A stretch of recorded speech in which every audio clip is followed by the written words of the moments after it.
신약성경 에베소서 6장 13절 그리고 14절 말씀입니다. 신약성경 316페이지에 있습니다. 에베소서 6장 13절 14절 말씀입니다. 다 찾으신 줄 알고 우리 두 절밖에 안 되니까 우리 두 절 우리 한 목소리로 한번 읽도록 하겠습니다. 시작. 그러므로 하나님의 전신갑주를 취하라.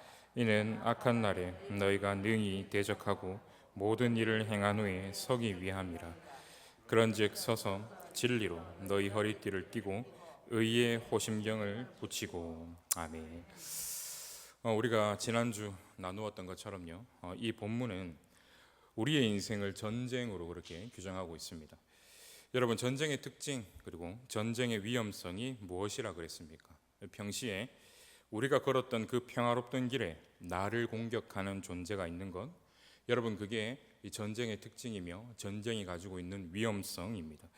내가 평상시에 걸어왔던 그 길, 내가 걷던 그 평범한 인생의 방향 자체가 여러분 원래 위험한 것이 아니라 그 길에 나를 공격하는 존재, 나를 적대하려는 존재가 있기 때문에 전쟁이 여러분 위험한 거예요.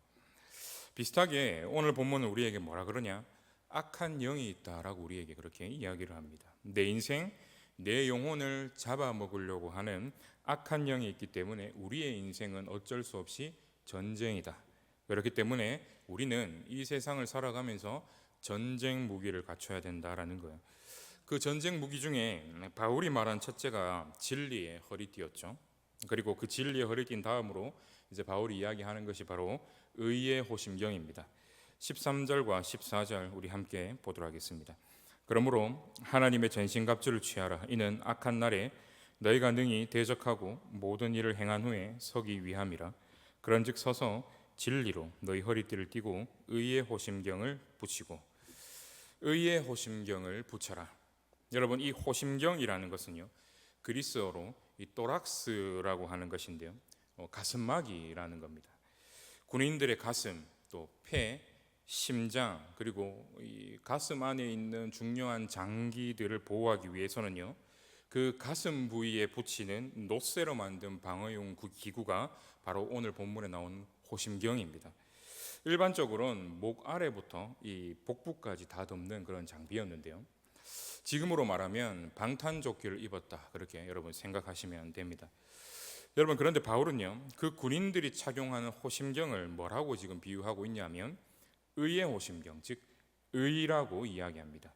의가 나에게 있어야 전쟁에서 이긴다라는 거예요. 여러분, 지금 바울이 말하는 의는 무엇을 의미하는 것일까요? 먼저 제가 지난주에도 말씀드렸지만요, 우리가 이 전신갑주에서 가장 크게 오해하지 말아야 할 게 뭐냐면요, 내가 뭐를 차야 된다라는 생각이에요. 전신갑주를 우리가 읽고 전신갑주를 우리가 생각하고 대할 때 내가 뭐를 해야 한다, 내가 허리띠를 매야 하고 내가 호심경을 차야 한다, 뭐 이런 식으로 오해한다라는 거죠. 여러분, 이 전신갑주의 가장 큰 특징이 무엇이냐면요, 예수님께서 나를 위해 먼저 하신 일, 즉 진리의 복음이 내게 장착된다라는 거예요. 예수 그리스도께서 쌓으신 그 무기가 내게 입혀진다라는 겁니다. 그래서 이 전신갑주의 이 갑옷도요, 주님이 먼저 입으셨던 호심경, 즉 갑옷이라는 것입니다. 여러분, 그것이 구약에서 어디에 나오냐 하면 이사야 59장 16절과 17절인데요 제가 한번 읽어보도록 하겠습니다. 이사야 59장 16절과 17절인데 조금 더 이해하기 쉽게 현대인의 성경으로 제가 한번 읽어보도록 하겠습니다. 자기 백성을 도와줄 사람, 그러니까 죄에서 구원해 줄 수 있는 사람이 없는 것을 하나님이 보시고 하나님은 놀라셨다.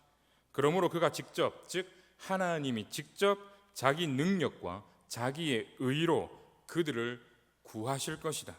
그가 의를 갑옷처럼 입으시고, 하나님께 내세울 만한 그 어떤 의도 없는 무능한 이스라엘, 만약 하나님께서 그들을 그 행위대로 다 처리하신다면요, 두려운 심판밖에 기대할 것이 없는 이 무능한 자들을요, 그들의 죄에서 구원하시기 위해 구원자가 그들에게 찾아오신다라는 것입니다. 여러분, 이 구원자가 누구냐면요, 이사야 59장이 기록된 전체 맥락 속에 등장하고 있는 한 존재, 즉 이사야 53장에서 예언되고 있는 한 고난받는 종입니다. 이 고난받는 종이요, 자기 백성을 돕기 위해 친히 그들의 죄를 대신 짊어짐으로 죄에 대한 최종적인 승리를 그가 거두실 거라는 거예요. 이때 그가 입었던 갑옷이 뭐냐? 바로 의의 갑옷이다라고 이사야는 59장에서 그렇게 예언을 하고 있습니다. 이게 무슨 말이냐? 하나님의 선하신 뜻을 이 고난받는 종이 완전하게 이루셨다라는 의미입니다. 우리는 죄인이라서요, 하나님의 선하신 뜻을 이루어낼 수는 없지만 이 고난받는 종은요, 자신이 가진 그 의의 갑옷을 입고 모든 하나님의 선하신 뜻을 다 이루어내신다라는 것입니다. 이 하나님의 뜻 안에는 고난이 있고 죽음도 있으며 선한 하나님의 말씀과 율법도 여기에는 다 들어있는 거예요. 의로 그의 몸에 갑옷을 차신 분, 하나님의 뜻을 위해 고난받는 종이 되신 분, 여러분, 이게 누구라는 거예요? 예수 그리스도라는 거예요. 여러분, 예수님이 먼저 갑옷을 차고 계셨습니다. 그런데 그분이 이제 우리에게 호심경을 착용하라라고 이렇게 이야기하십니다. 무슨 말입니까? 주님께서 다 이루어 놓으신 그 일, 먼저 주님이 차고 계셨던 그 공의의 갑옷이요, 믿음을 통해 내게 장착된다라는 의미입니다. 여러분, 그래서 이 의와 관련해서 바르트라는 학자는요, 이렇게 이야기합니다. 한번 들어보십시오. 지금 바울이 이야기하는 의는 그들 자신의 의로운 행실이나 그들 자신의 의로운 덕목이기보다는 하나님께서 주시는 의, 즉 하나님께서 그리스도 안에 있는 성도들에게 주권적으로 선언하신 의의 판결이다. 무슨 말입니까? 여러분, 하나님은 우리에게 약간의 선을 요구하시는 분이 아닙니다. 하나님이 우리에게 요구하시는 것은요, 완전한 선이에요. 여러분, 그분이 우리에게 요구하는 완전한 선은 도대체 무엇입니까? 내 마음을 다하고 목숨을 다하고 뜻을 다하여 주 너의 하나님을 사랑하라 하셨으니 이것이 크고 첫째 되는 계명이요, 둘째는 그와 같으니 내 이웃을 내 몸과 같이 사랑하라. 여러분, 이게 하나님이 우리에게 요구하시는 완전한 선입니다. 우리는 이 부분에서요, 약간의 선을 행할 수는 있지만 완전한 선은 절대로 행할 수가 없습니다. 우리는 완전하게요, 하나님을 사랑할 수도, 우리는 완전하게 내 이웃을 내 몸처럼 사랑할 수도 없다라는 겁니다. 무슨 말입니까? 우리가 남들보다 조금 선하고 착하고 열심히 있고 행함이 있다 하더라도요, 하나님의 완전한 기준 앞엔 절대로 도달할 수가 없다라는 거예요. 우리는 완전한 선을 이룰 수 없는 연약하고 무능한 존재들, 즉 죄인들이다라는 겁니다. 하나님은요, 그런 우리를 보시며 여러분 이렇게 이야기하고 이렇게 판결하실 겁니다. 자격 없다. 자격 없어. 너는 자격 없는 존재. 너는 완전한 빛인 내 앞에 설 수도 없고 내 은혜와 내 복과 내 사랑을 받을 자격이 없어. 그러나 여러분, 우리 하나님은요, 그런 우리를 사랑하셨습니다. 그분은 사랑이시기 때문에요, 비록 죄인되고 무능하고 악한 죄인들이지만요, 그런 우리를 보시며 영원히 자격 없다 여기시며 배척하실 수가 없었다라는 거예요. 그분은 우리를 향해서요, 당신 앞에 영원히 설 수 있는 충분한 자격, 당신의 영원한 사랑을 받는 충분한 자격 주시기를 원하신다라는 거예요. 그래서 그분은요, 이 땅에 자신의 사랑하는 독생자를 보내십니다. 하나님은요, 우리의 모든 죄를 들어 당신의 아들에게 다 맡기셨으며 우리의 모든 죄를 그에게 다 전가시키고 입히시고 우리의 모든 죄값을 친히 예수 그리스도 그분의 독생자에게 다 물으셨습니다. 그러나 여러분, 이걸로는 충분하지 않습니다. 우리가 하나님 앞에 설 수 있는 충분한 자격, 당신의 영원한 사랑을 받는 충분한 자격을 얻기 위해서는요, 우리는 완전히 의로워야 합니다. 단순히 죄가 없다는 것은 여러분 소극적인 모습이에요. 적극적으로 선하고 적극적으로 우리는 의로워야 합니다. 하나님은요, 당신의 독생자가 이 땅에 오셔서 하나님의 모든 선한 율법을 적극적으로 수행하심으로 얻은 그 의로움, 하나님 앞에 당당하게 설 수 있는 그 충분한 자격, 당신의 영원한 사랑을 받을 수 있는 그 충분한 자격을요, 그리스도를 믿는 그의 자녀들에게 거저 입혀 주신다라는 겁니다. 그리스도가 행하신 모든 선한 행실을요, 마치 내가 다 한 것처럼 하나님이 여겨주신다라는 겁니다. 믿음으로 그리스도의 의의 옷을 입고 있는 나를 하나님이 바라보시고는요, 의로운 사람, 즉 의인이다 하나님이 선언하시는 것. 여러분, 이것이 앞에서 이야기한 바르트가 이야기하고 있는 하나님께서 그리스도 안에 있는 성도들에게 주권적으로 선언하신 의의 판결이다라는 것의 의미입니다. 그런데 여러분, 이 모든 내용이 사실 너무 길지 않습니까? 이걸 짧게 줄이면 이런 말입니다. 여러분, 절대로 이 의라는 것을 절대로 여러분 어렵게 생각하지 마십시오. 의라는 것은요, 다른 말로 바꿔서 이야기하면, 요즘의 용어로 바꿔서 이야기하면 의는 충분한 자격을 의미합니다. 의가 뭐라고요? 충분한 자격이에요. 하나님이요, 법정에서 우리를 향해 선언하시는 겁니다. 뭐라고 선언하십니까? 너 충분하다. 너 충분히 내 앞에 설 수 있고, 너 충분히 내 복을 받을 자격이 있다. 내가 너 인정해. 너 나한테 영원한 사랑을 받을 수 있는 자격이 있어. 아니, 지금 너는 내 눈으로 볼 때 너무너무 사랑스러운 존재. 내가 너한테 반했어.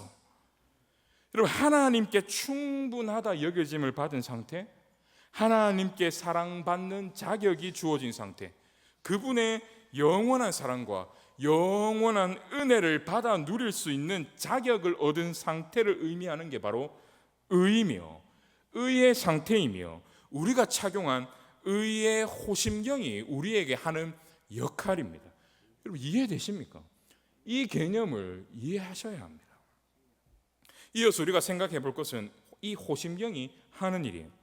여러분, 바울은 우리가 방금 이야기한 의를 호심경으로 그렇게 비유하고 있는데요, 호심경은 앞에서 이야기했듯 우리의 가슴, 심장, 그리고 각종 중요 장기를 보호하기 위한 가슴막이입니다. 여러분, 왜 바울은요, 가슴과 심장 그리고 중요한 장기를 보호하는 이 가슴막이를요, 하나님께서 우리에게 주권적으로 선언하신 의라고 그렇게 이야기하고 있는 것일까요? 여러분, 당시 고대 사람들은요, 특히 이스라엘 사람들은요, 우리 사람 안에 있는 심장 그리고 각종 내장과 장기가 하는 기능을 뭐라고 이렇게 생각했냐면요, 우리의 감정, 우리의 기분, 그로 인한 우리의 생각과 판단, 의지에 영향을 미치는 것들이 바로 우리 안에 있는 장기들이 하는 일들이다라고 그렇게 보았습니다. 그래서 여러분, 이스라엘 사람들이 회개할 때 뭘 합니까? 가슴 쪽에 옷을 찢지 않습니까? 그걸 왜 하냐면, 내 가슴 속에 있는 내 장기, 내 심장, 내 폐, 이런 장기, 즉 내 마음이 심히 아프다라는 것을 표현하는 행동이다라는 겁니다.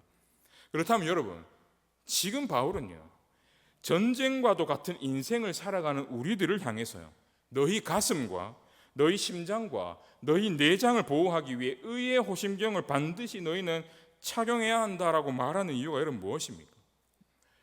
우리가 우리의 인생길을 걸어가는 데 있어 우리의 감정, 우리의 기분과 우리의 정서, 우리의 생각과 우리의 의지를 한없이 공격하는 이 전쟁과 같은 일들이요, 우리의 인생 속에 끊임없이 반복적으로 일어난다라는 거야. 우리가 그 공격 앞에 우리의 인생길, 하나님이 우리에게 목적하고 계신 그 인생길을요, 계속 걸어가고 전진하며 살아가기 위해서는요, 우리의 감정, 우리의 생각, 우리의 의지를 한없이 공격하는 그 공격을 방어하는 의의 가슴막이를 반드시 차야 한다라는 겁니다. 여러분, 오늘 우리 가슴과 우리의 심장, 즉 여러분의 감정과 여러분의 기분을 한없이 공격하는 것이 여러분 무엇입니까? 오늘 이 시대에 우리의 인생을 살지 못하게 우리의 인생에 뚫고 들어오는 회사 생활이나 가정 생활이나 인간관계나 특별히 교회 생활 가운데요, 내 마음 가운데 끊임없이 뚫고 들어오는 그 공격이 여러분 도대체 뭐냐라는 겁니다. 여러분, 그것은 바로 또 다른 의의 문제입니다. 즉 또 다른 자격의 문제라는 거예요. 세상이 우리에게 말하고 세상이 우리에게 끊임없이 요구하는 세상의 의, 즉 너 세상에서 살아갈 자격 있냐라는 자격의 문제라는 거예요. 당신은 이곳에서 일할 자격이 없습니다. 당신 실력 가지고는 터무니없어요. 당신은 이곳에 있을 가치가 없습니다. 당신은 나이가 너무 많습니다. 학력이나 성적이 좀 부족해요. 이것을 하기엔 당신이 준비된 게 하나도 없네요. 당신이 그 집을 사고 그 차를 사기에는 돈이 좀 부족하네요. 엄마가, 아빠가 부모로서 도대체 나에게 해준 게 뭡니까? 부모로서 당신이 자격 있습니까? 네가 그렇게 살아놓고 지금 예배드릴 자격이 되나? 네가 그렇게 살고 목사할 자격 되나? 장로할 자격 되나? 권사할 자격 되나? 집사할 자격 되나? 내려놔야 되는 거 아이가? 우리 공동체로 적용하면 뭡니까? 죄송합니다. 좀 노골적으로 이야기하겠습니다. 저 교회 또 시끄럽네. 저게 교회야? 저걸 교회라고 부를 자격이 있나? 여러분, 내 개인적인 인생이든 우리 공동체의 모습이든 여러분, 이 모든 게 결국 뭡니까? 의의 문제, 즉 자격에 대한 문제가 내 가슴에, 내 감정에, 내 정서에, 내 인생 안에 끊임없이 뚫고 들어온다라는 겁니다. 그래, 맞아. 내같이 능력 없고 나이 많고 경력도 없는 내가 무슨 일을 한다. 그래, 맞아. 모자란 내가 이런 잘난 사람들과 어울리겠다고? 택도 없지. 그래, 맞아. 내가 봐도 내가 참 한심하고 한숨 나오는데 내 같은 걸 내 자녀가 나를 보고 부모라고 인정하겠어? 하나님이 이런 나를 사랑하시겠어? 우리 교회가 하나님의 선하심을 감히 이야기하고 그분의 사랑받을 자격이 있겠어? 여러분, 이걸 우리가 어떻게 방어하냐? 어떻게 방어합니까? 세상이 우리에게 요구하는 의나 자격이 아니라 나의 의나 나의 공로나 나의 열심이 아니라 오직 그리스도의 완전한 의로 그분이 우리에게 입혀주신 완전한 인정받으심과 완전한 사랑받으심의 그 자격으로 방어해야만 방어할 수 있다라는 거예요. 그래, 맞아. 나는 세상이 요구하는 자격으로 보면 나는 자격 없는 존재야. 형편없지? 무능해? 내세울 게 없어. 그러나 동시에 나는 세상에서 가장 높으신 분께 자격 있다 인정받은 존재야. 그분께 나는 사랑받고 있는 존재야. 그분의 선한 손길 아래 있는 존재야.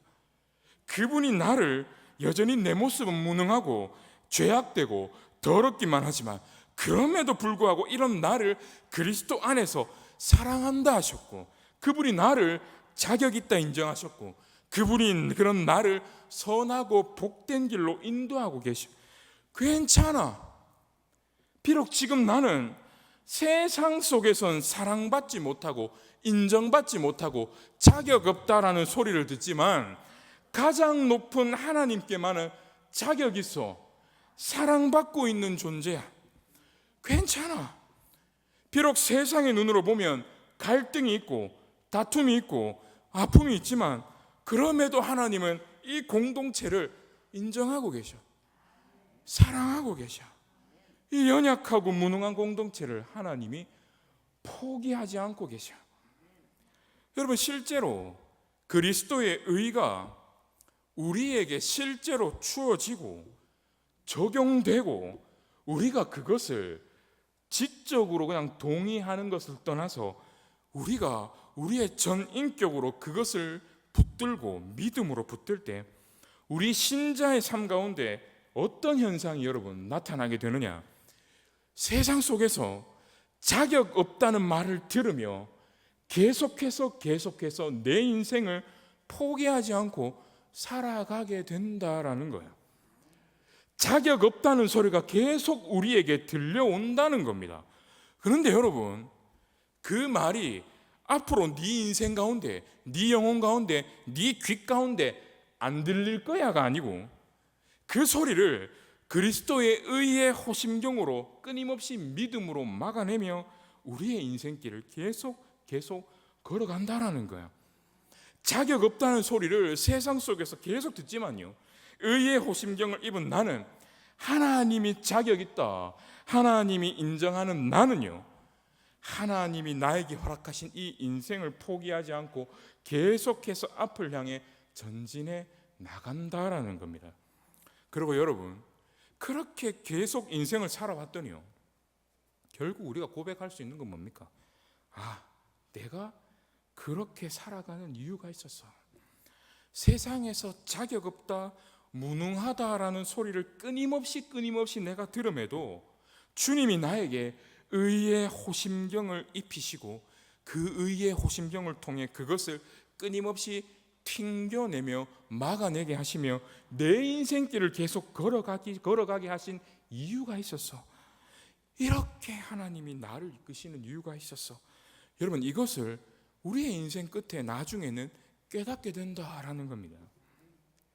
여러분, 우리는 여기서요, 세상이 우리에게 말하고 요구하는 자격, 세상이 우리에게 끊임없이 말하는 그 의 앞에서요, 우리는 완전한 자격을 갖출 수 없다라는 것을 우리는 이 자리에서 인정해야 합니다. 우리의 의로는 절대로 세상이 우리에게 말하고 세상이 우리에게 끊임없이 요구하는 그 세상적인 의를 만족시킬 수도 없고, 그것을 가지고 끊임없이 세상이 우리에게 말하는 자격을 방어할 수도 없다는 겁니다. 예를 들어 이런 겁니다. 저 사람 외모는 이쁘고 잘생겼는데 돈이 없어. 이제 돈은 있는데 나이가 너무 많아. 나 이제 내 인생의 모든 걸 다 갖췄다고 생각했는데, 세상의 의를 다 가졌다고 생각했는데 건강이 안 좋아. 여러분, 세상이 요구하는 자격의 눈으로 끊임없이 나를 보고 우리를 보며 그 세상 기준으로 세상의 소리를 내 안에서 내 영혼으로 끊임없이 방어하려고 하면요, 우리는 이것은 있는데 저것은 없다, 즉 또 다른 자격 없음의 문제가 내 인생 가운데 끊임없이 발생하게 되고 튀어나오게 된다라는 거예요. 여러분, 세상은요, 내가 충분한 자격 있는 존재로 보지 못하도록 계속 새로운 자격, 새로운 의의를 끊임없이 세상은 우리에게 요구합니다. 여러분, 그게 세상의 특징이며 이것이 세상이 우리에게 주는 자격의 한계입니다. 여러분, 개인적으로 알고 있는 어떤 교회 장로님이 계십니다. 우리 교회 장로님들 얘기는 아니고, 그런데 그 자녀가 보니까 일진이에요. 일진. 처음엔 아빠 생각에 내 사랑하는 자녀가 친구들 잘못 만나 이렇댔구나라고 그렇게 생각했다는 거예요. 그래서 이 친구들 도대체 어떤 놈들인가 싶어서요, 한번 만나봐야겠다고 싶어서 맛있는 거 사준다고 하고 감자탕 사준다고 하고 친구들을 한 자리에 다 끌어모아서 다 데리고 와라. 도대체 어떤 놈들을 내 사랑하는 자식이 만났길래 내 자녀가 이렇게 방황하고 고생을 하는. 모아서 봤더니 뭡니까? 자기 애가 친구 잘못 만난 줄 알았는데 깨달은 게 뭐냐? 내 자식이 나쁜 새끼라는 거예요. 내 아들 때문에 주변에서 다 악한 영향을 내 아들 때문에 다 받고 있더라라는 겁니다. 여러분, 여러분이 지금 이분이라고 한번 생각해 보십시오. 내가 한 사업체에서 사장으로 엄청 잘 살고 있습니다. 그리고 한 교회에서 신실한 장로로 교회도 잘 돌보고 있습니다. 오늘 설교의 내용으로 보면 이분은 지금 세상에서 말하는 자격, 세상이 우리에게 요구하는 의를 다 갖추고 있는 존재입니다. 그렇죠? 그런데 지금 제일 아픈 게 뭡니까? 자식 새끼 문제죠. 자녀 문제죠. 내가 사장으로 엄청 잘하고 신실한 장로로 잘 살고 집에서도 좋은 가장으로 산다고 살았지만 무슨 문제가 이분 인생 앞에 갑자기 훅 튀어나왔습니까? 자식 새끼 문제죠. 여러분, 이 자식 문제가 이분에게 해결이 됩니까? 이게 여러분 없던 일이 되냐라는 겁니다. 훌륭한 사장, 신실한 장로, 좋은 가장이라는 세상이 말하는 자격은 이분이 지금 다 갖추었지만요, 내 자식 문제 앞에서 지금 이분은 어떻습니까? 자식 문제 앞에서만큼은 자격 없음의 문제가 딱 걸려버리는 겁니다. 자녀 문제라는 세상의 의가 치고 들어오는 거예요. 그렇지 않습니까? 이제부터는요, 세상과 사람들은 이분에게 엄청난 불화살을 쏘아댈 겁니다. 이전에 있었던 좋은 사장, 좋은 장로, 좋은 가장의 자격까지도 모조리 다 참소하며 모든 자격들을 다 없애버리기 위해서 달려들기 시작할 거다라는 겁니다. 그런데 여러분, 그 장로님이 당당하신 게 뭐냐면요, 내가 이 자녀를 잘못 키웠지, 나는 부모로서 아무 자격이 없습니다, 이렇게 하지 않았다라는 거예요. 이분은 뭐라고 하시냐면요, 나는 그렇게 생각하지 않는다는 거야. 내가 자녀를 잘못 키운 게 아니고, 그래서 내가 자격이 없는 사람이 아니고 내가 못된 자녀를 만났다라는 거예요. 이해되십니까? 여러분, 보통 부모들은 자녀의 문제 앞에서 자격 없음을 어떻게 이야기합니까? 내 잘못이지, 내 탓이야, 내가 죄를 많이 지었어, 이렇게 말하지 않습니까? 여러분, 그 자녀를 내가 잘 키웠냐라는 기준으로 보게 되면요, 내 마음이 한없이 무너져요. 나는 자격이 없는 사람이에요. 사람들 앞에 절대로 당당할 수가 없습니다. 사고 안 치는 자녀 가지신 여기 계신 모든 부모님들은 이 심정을 이해하지 못할 겁니다. 저는 목회자로 그런 분들 너무 많이 만났어요. 아무튼 이분은요, 이 문제 앞에서 무너지지 않습니다. 내가 인생을 잘못 살았어, 내가 주님 뜻대로 살지 않아서 그래, 그렇게 무너지지 않더라라는 거예요. 너무 당당한 거야. 그냥 걔가 꼴통이라는 겁니다. 걔가 꼴통이야, 걔가 문제야, 나는 문제 없어. 여러분, 세상은 말합니다. 내가 엄청 잘못했답니다. 한편으로 맞죠. 내가 잘못한 게 맞죠. 그래도 내가 그 소리와 그 세상의 평가와 그 판결 앞에서도요, 무너지지 않고 앞을 향해 나아가고 내 인생을 살아갈 수 있는 이유가 뭡니까? 내 자격 때문입니까? 내 잘남입니까? 내가 가질 수 있는 세상적인 의와 자격이에요? 아니죠. 그리스도께서 나에게 주신 그 의, 그 자격 때문이에요. 내가 흠도 있고 내가 티도 있고 스스로 너무 많은 죄도 저지르고 끊임없이 실수도 하지만, 그럼에도 내가 내일도 출근하고 내일도 내 자녀들을 돌보고 케어하고 내일도 교회 생활을 하는 이유가 뭐냐? 무엇 때문입니까? 그리스도의 의 때문에. 여전히 나와 우리의 모습은 냄새나고 부족한 것 투성이지만, 그래도 그 의 때문에 나와 우린 하나님께 사랑받을 자격이 있다라는 거예요. 은혜 받을 자격과 권능과 권세가 예수 안에 있는 나와 우리에게 여러분 있다라는 겁니다.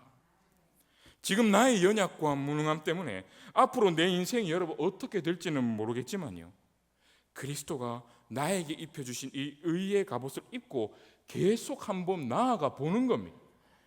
길을 가는 그 순간순간에는요, 뭐가 자꾸 들립니다. 나를 향한 판결의 소리가 계속 들리는 거예요. 그런데 여러분, 그때 맞아, 나 자격이 없나 봐, 그러면 안 된다라는 겁니다. 여전히 우리의 인생은 불의하고 잘못도 많고 실수도 많지만, 그럼에도 우리는 우리에게 입혀주신 그 예수 그리스도의 의의 갑옷을 입고 앞을 향해 끊임없이 나아가야 한다라는 겁니다. 인생 망했다? 여러분, 세상적 신분이 우리의 잘못으로 인하여서, 우리의 실수로 인하여서, 우리의 죄로 인하여서 세상적으로 쌓아놓은 모든 신분이 다 무너질 수도 있어요.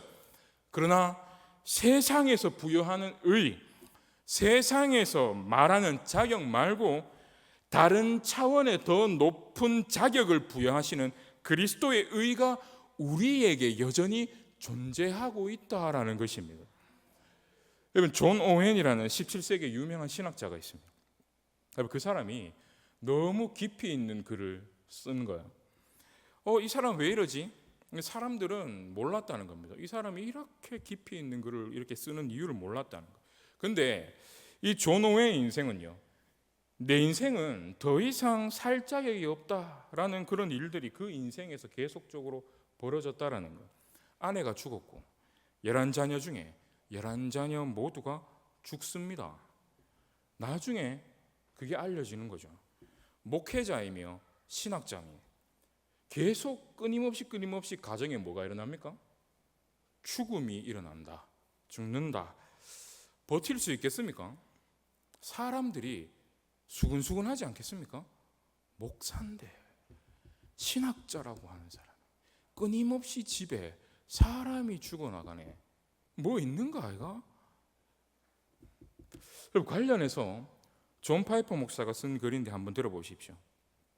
우리는 존 오웬의 아내가 11자녀를 낳았는데 한 자녀만 제외하고는 모두 어린 시절에 숨을 거두었으며 남은 딸 하나마저도 젊은 나이에 삶을 마감했다는 사실을 알고 있다.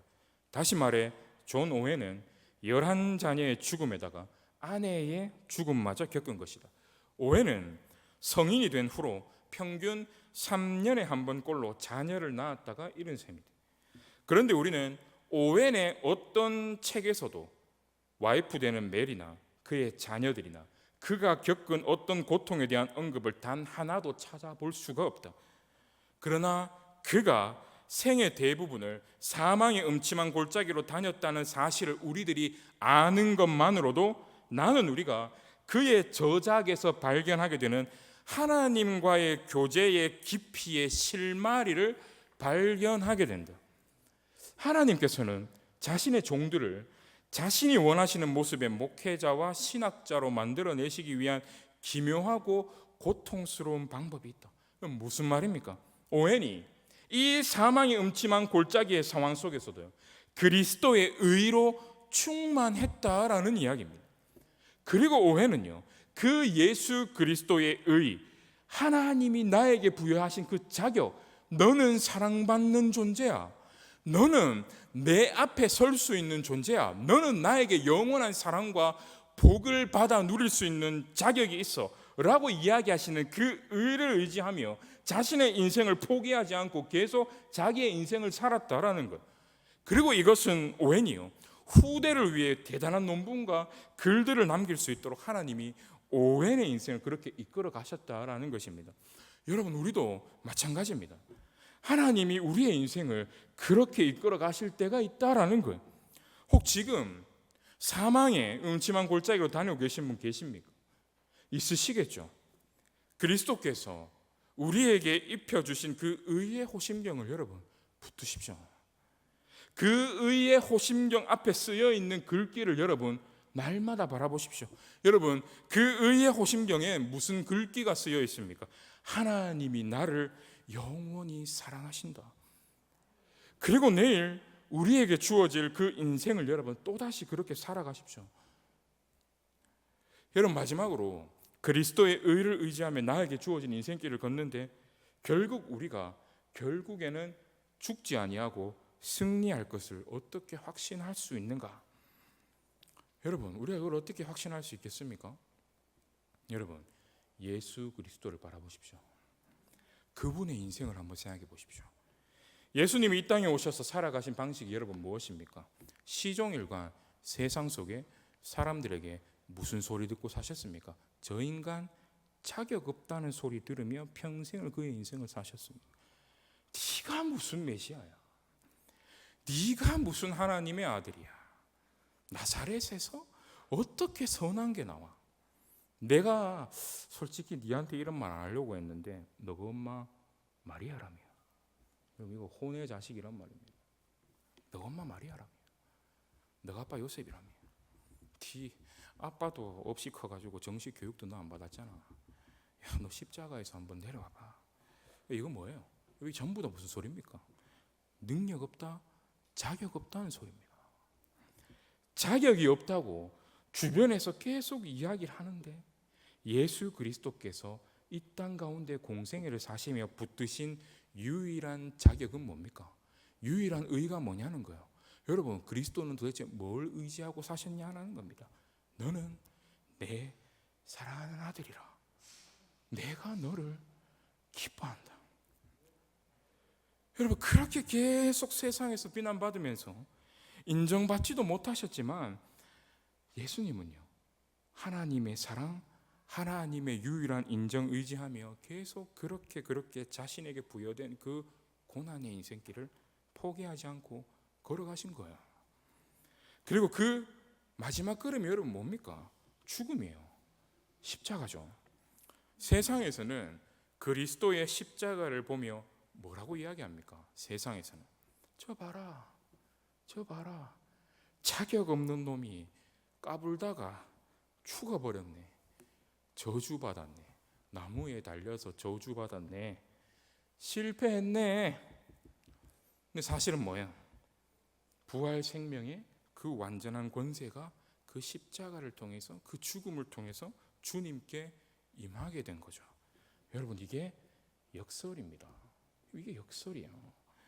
그리고 신자의 인생 또한 이와 같다라는 겁니다. 이와 같다라는 거예요. 여러분, 이제 말씀을 정리하면서요, 여러분, 우리는 이 땅에서 두 가지 현실을 살아갑니다. 한 가지 현실은 뭡니까?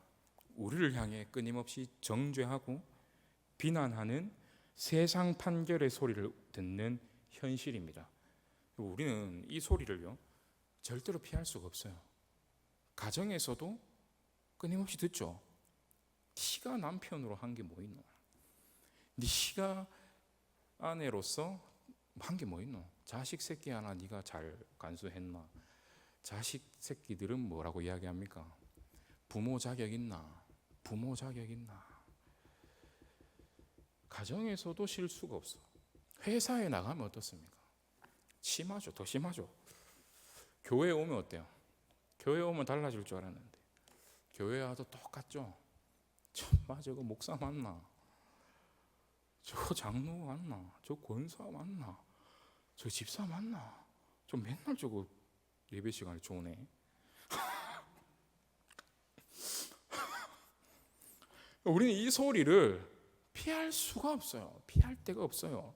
그런데 여러분, 그 소리에도 불구하고요, 그리스도께서 우리에게 입혀주신 의의 호심경을 의지해서요, 이 전쟁 같은 내 인생을 믿음으로 한 걸음 한 걸음 걸어가는 것 자체가요, 주님이 걸으신 그 길을 우리가 따라서 걷는 거룩한 길입니다.